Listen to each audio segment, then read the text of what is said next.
Welcome to Roll Credits, where movie and TV lovers get the trivia they didn't know they needed. Today we're heading to a galaxy far, far away to explore The Mandalorian Season 1, the show that really brought Star Wars to streaming in style. That's right. We've got trivia, behind-the-scenes secrets, and plenty of Baby Yoda facts to unpack. I think it'd be fun. So we've gathered up a bunch of sources, articles, interviews, fan chats, basically trying to figure out why Season 1 hit so hard. Yeah, what made it connect? Exactly.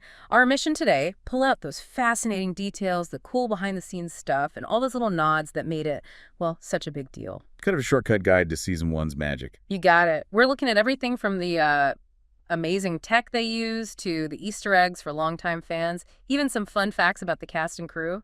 Okay, so where do we start? For me, the first thing that really jumps out about The Mandalorian is how it felt. You know, both brand new, but also totally Star Wars. Absolutely. It had that classic vibe, but carved out its own space. And a big part of that was the look and feel, wasn't it? That mix of space opera and Western. Oh, definitely. That Western influence was very deliberate. Yeah. We found sources saying Jon Favreau and Dave Filoni, they specifically wanted Din Djarin to feel like that lone gunslinger type. Like out of a Sergio Leone film or something. Yeah, Leone John Ford, those classic 50s, 60s Westerns. That was the inspiration. And they backed that up visually, too. I read they used specific lenses, anamorphic. That's right, anamorphic lenses to give you that wider, more epic, widescreen look.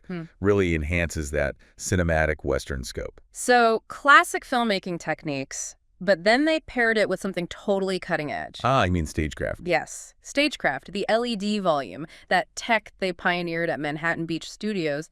What exactly is that? It sounds futuristic. It kind of is. Imagine a huge circular room, maybe 75 feet across, 20 feet high. Okay. And the walls and even part of the ceiling are covered in these super high-resolution LED panels. Tight pitch panels. So instead of a green screen. Exactly. Instead of green screen, they project these incredibly realistic dynamic 3D environments onto the screens, all around the actors, in real time. Wow. So the actors are actually seeing, like, Tatooine around them. Pretty much. And the cool part is the system tracks the camera. So as the camera moves, the perspective on the screens changes perfectly. The parallax is correct. That must be incredible for the actors. No more pretending with a green void. Huge difference. Yeah. And for the crew, too. The DPs, guys like Baz Idoine and Greg Fraser, they could actually use the light from the LED screens to light the scene. So the environment itself provided the lighting? Yeah, the environments ILM and the production designers created. It means the lighting on the actors perfectly matches the background. Less guesswork, fewer VFX fixes later. And the sources mentioned the screens were so good, so high-res, they could often just film the screens directly, like that was the final background. A lot of the time, yes. Because the pixel pitch was so tight, around 2.8 millimeters, they could shoot it in camera, which is just mind-blowing, really. That level of control must have opened up possibilities. Totally. Think about shooting magic hour. That perfect golden light just after sunrise or before sunset. Which lasts, what, 20 minutes? Right. But in the volume, they could keep that light going all day. Control the light, the haze. Impossible on a real location. And it helped them get that naturalistic look, right? Even though it's sci-fi, it feels grounded. That's the original movies. It did. And it even helped with things like the reflections on Mando's helmet, that shiny Beskar. It was reflecting the actual light from the virtual desert or wherever he was supposed to be. Add so much realism. That attention to detail, it wasn't just the tech, though. It was everywhere. Making the world feel used, lived in. His armor is a prime example. You mean how beat up it gets? Exactly. Wow. After the Mudhorn fight in Chapter 3, you see him literally using cloth strips to tie broken pieces of armor back together. He even mentions it, right? Something about losing integrity. He does. And there was all that discussion, remember, about his early armor. That red chestplate IG-11 dents in the first episode. Yeah, compared to the Beskar later, which just deflects shots. Right. So the thinking, based on what we found, is that his initial set was probably mostly Durasteel. Common stuff. Maybe with some salvaged bits mixed in, like those Shore Trooper parts. Oh, okay. The pure Beskar, like the pauldron and helmet early on, those seem to be earned. Maybe foundlings like Din start with basic armor and have to prove themselves to get more Beskar, like earning the signet. That adds a whole layer to his journey and the Mandalorian culture. It makes sense. And speaking of helmets, they really emphasize how tough they are and how removing one is. It's a huge deal, like maybe only near death or after. Okay, beyond the armor, they snuck in some really fun prop details, too. Real deep cuts. Oh, yeah, the Easter eggs for the hardcore fans. Like what? Like the Camtono. The ice cream maker from Empire Strikes Back. Yes, that totally random background prop from Cloud City. They brought it back as the container for the Beascar payment in Chapter 1. Genius. Turning a meme into a plot point. That's brilliant. And then there's R5-D4 showing up on Tatooine. The droid with the bad motivator from A New Hope. The very same.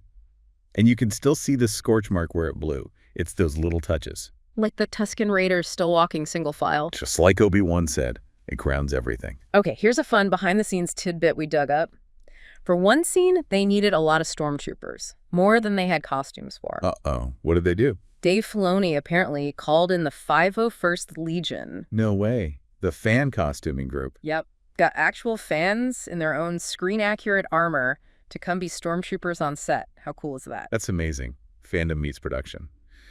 So, connecting all this, Season 1 really nailed weaving itself into the bigger Star Wars story, didn't it? Totally. Like going back to Mos Eisley Cantina in Chapter 5. Felt familiar but different. Yeah, droids working behind the bar now. The old no droids policy is gone. But the bartender droid still had that same grumpy attitude as Wooer, the original guy. That was a nice touch. And they recreated specific camera shots from the movie, which was neat. Plus, Greedo's blaster mark was still on the wall. They weren't afraid to dig into the weirder corners of Star Wars history either. You're thinking Life Day. I am. The mention of Life Day from the infamous holiday special. Bold move. And Mando's rifle, that phase pulse blaster, the design is based on Boba Fett's rifle, also from the holiday special. They really pulled from everywhere, and lots of little nods to Jedi and Empire too, visually. And one of the biggest connections, setting things up for later, was Fennec Shan's fate in Chapter 5. Right, she gets shot, left for dead on Tatooine, Right. Then those boots walk up. Spurs jingling. The sound of spurs, yeah. Huge mystery at the end of the season. Which we now know, thanks to Season 2, was Boba Fett. Exactly. The sources confirmed Season 2 explained it. Boba saved her, gave her cybernetics, put her in his debt. A great payoff planted way back in Season 1. Shows real planning. Speaking of interesting people involved, Werner Herzog, the client. Yeah. Apparently he'd never seen any Star Wars movie before taking the role. Can you believe it? That's wild. But he loved the show, didn't he? Raved about it. Called the practical effects and world-building cinema at its best. Coming from him and someone outside the fandom bubble, that says a lot about the show's quality. It really does. Yeah. Okay, let's talk about the heart of the show. The characters. Mando himself, Din Djarin, and obviously Grogu. Baby Yoda, the internet phenomenon. Bringing Mando to life, though, it wasn't just Pedro Pascal all the time. Right, he did the voice and the face when we saw it, but Doubles did a lot of the in-suit work. Yeah, Brendan Wayne and Lateef Crowder were crucial for the movement, the physicality. Our sources said Pascal wasn't even in the suit for all of Chapter 4. It was a team effort. And Grogu, they knew he'd be popular, but not that popular, right? Nobody expected that level of global obsession. He just captured everyone's hearts, became the emotional center. And mostly practical effects, a puppet. Primarily, yeah. Yeah. An incredible puppet, operated by skilled puppeteers right there on set. CGI was only for really specific things, like tricky movements, climbing. So those little head tilts, the ear wiggles, Hmm. mostly puppetry. Mostly puppetry. They had multiple puppets for different needs. Imagine the coordination.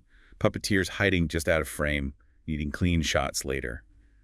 A huge technical dance. But it paid off. He felt so real, and the show gave us some great character moments. Definitely. That scene on Sorgan, Chapter 4, Mm. where Din takes his helmet off just for a second to eat while watching Grogu play with the kids. Yeah, that quiet moment of peace. Really powerful. Showed the man underneath, you know. And Grogu's personality came through, too. Always curious, trying to kick under the helmet, messing with the ship's wires. Ah! Yeah. Trying to help. Even the ship, the Razor Crest, felt like a character we cared about. That bond between Din and Grogu built across the season was just perfect. Absolutely. And we can't wrap up without talking about the music. Ludwig Göransson's score. So different from traditional Star Wars music. Very unique. It was a bold choice, moving away from the John Williams orchestral style and releasing an album for every single chapter right after it aired. Very unusual. What defined the sound? Göransson used this blend. Things like bass recorder, which was prominent in Mando's main theme, mixed with electronics, percussion, and orchestra. It felt ancient and futuristic at the same time. That main theme is instantly recognizable. Yeah. So lonely and mysterious. Yeah, it captured the character perfectly. And he had the broader Mandalorian's theme, too. Some tracks, like You Are a Mandalorian, blend them together, showing the warrior and the man as one. Were there specific musical moments that stood out in the sources? A few were mentioned. The battle music in Java's Attack was called Surprisingly Fun. The track Training the Plebs from Chapter 4 got praise for its woodwinds and orchestral finish, and its brilliant title. Ah, yeah. Also, the really emotional version of the Mandalorian's theme in Mando Says Goodbye, again in Chapter 4. And the game from Chapter 6 had this cool electronic bass with interesting violin parts. It just gave the whole series its own distinct sound identity.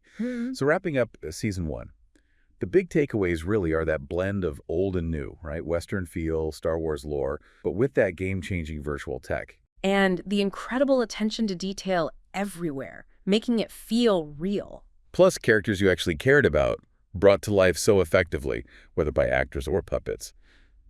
And that score, tying it all together. Yeah, understanding all that background stuff definitely makes you appreciate the craft involved even more. It shows why it wasn't just nostalgia, but really good filmmaking. It leaves you with a cool thought, doesn't it? Yeah. How can a show that leaned so hard on bleeding-edge virtual technology end up feeling so earthy, so grounded, almost like a classic Western? And how did it create such a powerful connection, something to chew on?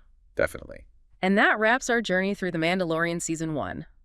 If you loved geeking out over Star Wars trivia with us, make sure to subscribe and share roll credits with fellow fans of the Force. We'll be back soon with more stories, more facts, and more reasons to rewatch your favorite shows.